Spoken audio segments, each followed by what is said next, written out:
So welcome students. So in this question you're given that I is equal to integration from 0 to 1 sin x by root x dx and j is equal to integration from 0 to 1 cos x by root x dx. You're asked to compare these integrals with 2 by 3 and 2. So j has to be compared with 2, I has to be compared with 2 by 3.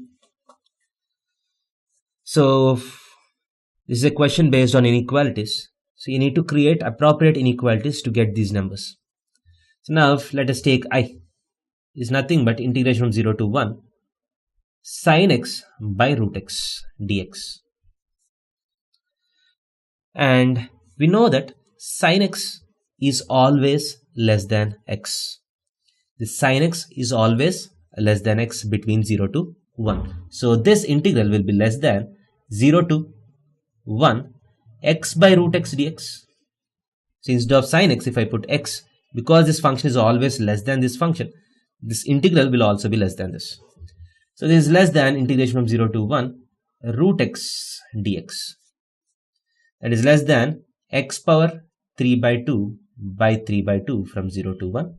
That is less than 2 by 3. So I is less than 2 by 3. So these two options are obviously wrong. So I has to be less than 2 by 3.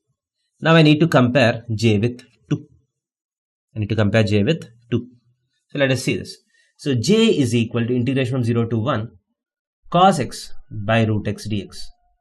I cannot say that cos x is always less than x because that's not an inequality which holds for cos x. So now cos x cannot be related with x. So what we can do is this is equal to. So if I compare cos x with 1, will 1 be larger or cos x be larger? We know that cos x is always less than 1, less than or equal to 1. So can I say that if I put 1 in the place of cos x, so this j is always less than integration from 0 to 1 by root x dx. So if I put 1, obviously the value of integral will increase. So this is less than integration from 0 to 1 x power minus half dx is less than x power minus half integration is x power half by half, that is by 1 into 2 from 0 to 1, that is less than 2. Less than 2.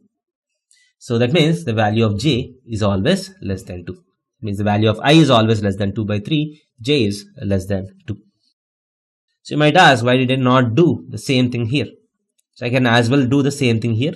But if I do this, I'll get I with respect to 2. So I'll get I is less than 2.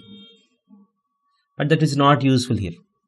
So you're asked to compare I with 2 by 3. That's why I have used sin x less than x to get the 2 by 3. Here j is asked to compare with 2. So to get that 2, I have used this inequalities. Thank you.